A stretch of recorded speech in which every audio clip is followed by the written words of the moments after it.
Hola a todos, mi nombre es Alexander de Antonio Sánchez, soy estudiante de Física Eléctrico de la Universidad Minuto de Dios y en este video vamos a hablar sobre la ley de Gauss. Lo primero que tenemos que preguntarnos es ¿para qué sirve la ley de Gauss?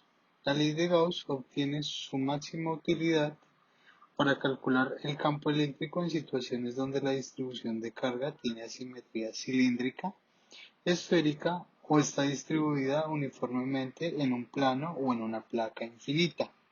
Igualmente, la ley de Gauss también se puede utilizar para calcular distribuciones de cargas no uniformes. Para las superficies homogéneas que vimos anteriormente, en este caso una superficie esférica, se determina la dirección del campo eléctrico y su magnitud a partir de la simetría de distribución de las cargas, esto bajo la ley de Gauss.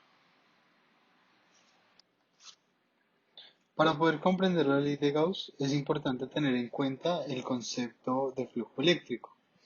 A continuación vemos las expresiones de flujo eléctrico teniendo en cuenta que esta varía de acuerdo a que el flujo eléctrico puede ser uniforme o no uniforme. Para el caso de la izquierda, donde vemos que el campo eléctrico es uniforme, el flujo eléctrico sería la multiplicación de la magnitud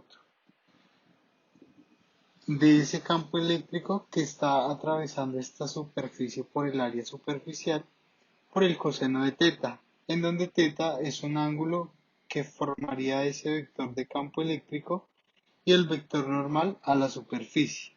Este vector n es un vector que es normal a la superficie y forma un ángulo de 90 grados con la superficie. Ahora, cuando el campo eléctrico no es uniforme y la superficie de área tiene una forma general, para calcular el flujo eléctrico en este caso, supongamos lo siguiente. Imaginemos una superficie esférica, una superficie general, la cual puede tener partes curvas y esta superficie es atravesada por infinitas líneas de campo eléctrico. Si queremos calcular el campo eléctrico en este caso, tendríamos que dividir la superficie en un gran número de pequeños elementos de área superficial delta sub I, y en este caso el flujo eléctrico sería la sumatoria de los productos de las áreas de estos pequeños elementos delta sub I multiplicado por el campo eléctrico que atraviesa cada uno de sus elementos. Y en este caso el elemento delta sería el vector. Un vector que va a tener como módulo el área superficial de este pequeño elemento. Y este vector va a ser normal a la superficie, va a ser perpendicular y va a formar un ángulo θ sub I con este campo eléctrico. Y esta sumatoria que se presenta en este caso vendría siendo el flujo eléctrico y se puede transformar en una integral de superficie en la cual se estaría analizando el efecto del campo eléctrico en toda esta superficie en general. Comprendido esto, ahora procederemos a entender qué es la ley de Gauss. La ley de Gauss indica lo siguiente. Supongamos que tenemos esta distribución de cargas e imaginemos que esta distribución de cargas está encerrada por una superficie que llamaremos S1, lo cual sería una superficie cerrada en tres dimensiones. Esta superficie puede variar su tamaño. Lo cierto es que encierran distribución de carga. La ley de Gauss me indica que el flujo eléctrico que pasa a través de cada una de estas superficies va a ser igual a la carga neta que encierran estas superficies entre la constante de permitividad. Y en esta ecuación la carga neta sería la carga que encierra esa superficie imaginaria. Para este caso la sumatoria de Q sub 1, Q sub 2 y Q sub 3.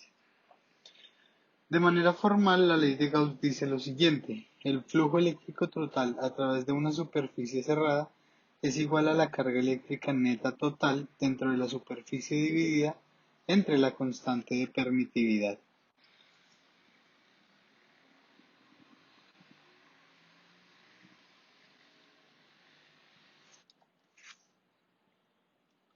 Ahora veamos algunas características de la ley de Gauss. La ley de Gauss es útil cuando se demuestra que por simetría el valor del campo eléctrico es constante y sobre la superficie gaussiana.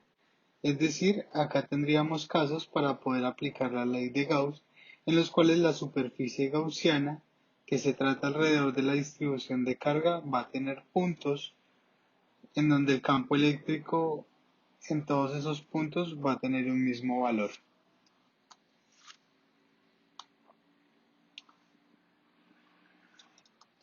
El vector de S siempre apunta hacia afuera del valor del volumen encerrado por la superficie gaussiana.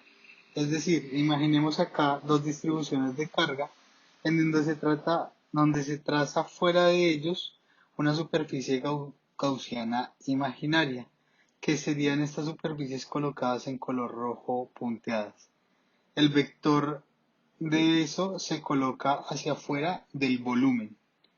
Hay que tomar en cuenta que cuando se está calculando esta integral, hay que tener presente que internamente esto es un producto escalar y el producto escalar, el signo que sea el resultado de este producto va a depender del sentido que tenga el campo eléctrico, ya que por lo menos en este caso tenemos una distribución de carga positiva, el campo eléctrico irá saliendo de esa carga positiva y en este caso él va a coincidir con ese vector de S y este producto tendrá signo positivo.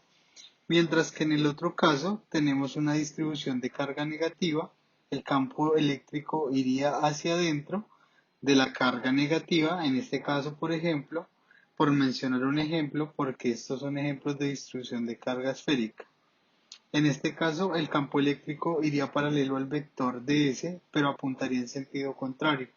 Entonces, en este caso, este producto escalar tendrá un signo negativo.